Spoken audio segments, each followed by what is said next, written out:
Let me take you to this eye bleed story. Warning, full duct tape alert.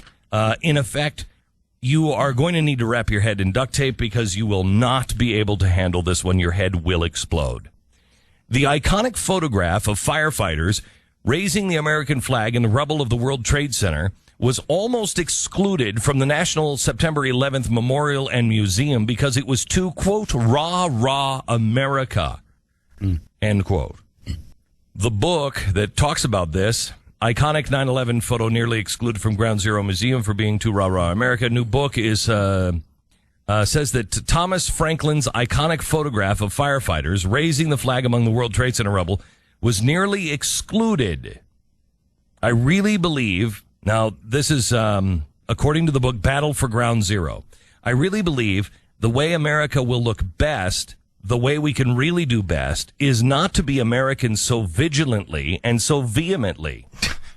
What the hell does that mean? Now, this is the person that is putting together the 9/11 Memorial and Museum, which, by the way, I will never spend a dime in that place.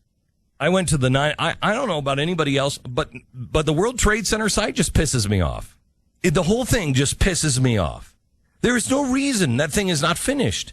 We finished the Empire State Building. We finished the Empire State Building in the Great Depression in 11 months. Why is this? Why are we still even talking about what's going to be in the museum? Ultimately, according to the book, a compromise was worked out to include Thomas Franklin's famous photograph, but it had to include two other images showing the flag raising from different angles. Several images undercut the myth of one iconic moment. What myth of one iconic moment? What does that even mean? Or should we get rid of the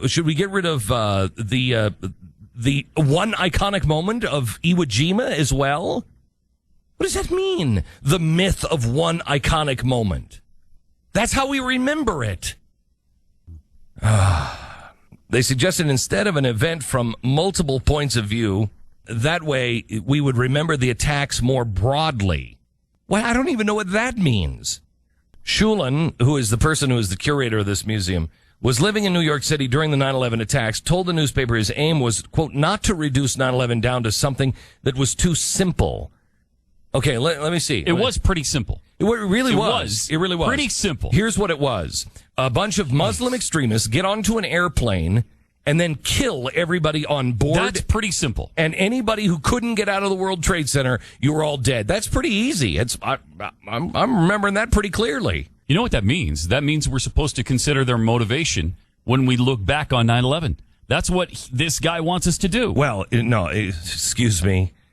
There's that. You could listen to Pat, but that is just, if you would, that's just one iconic moment of Pat.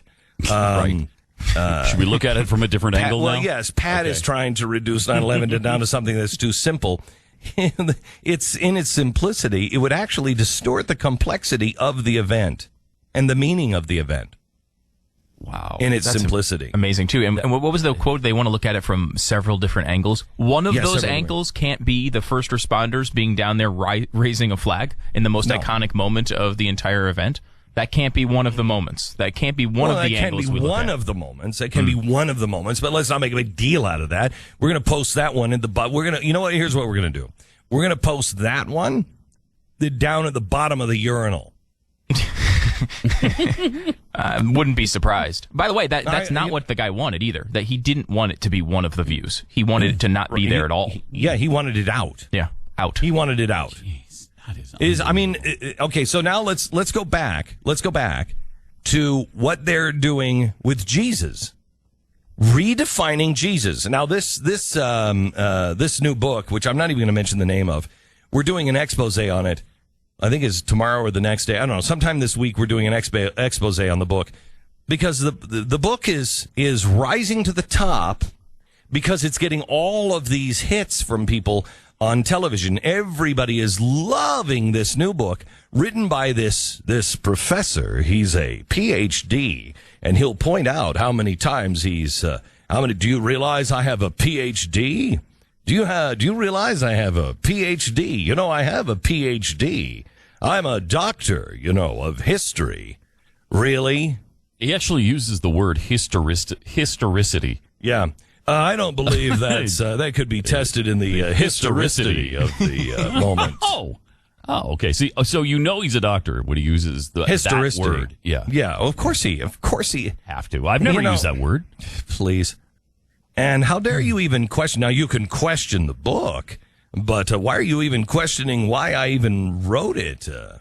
Well, I don't know. Motive does come to play here. Oh, well, I'm a professor. I'm an expert. I have a PhD, including one in the New Testament. Oh, okay. Good for you. So what exactly do you know? Well, I speak Greek. Oh, okay. I didn't know you spoke Greek. Got that. That changes everything. It does change everything. And then look, and here's the thing.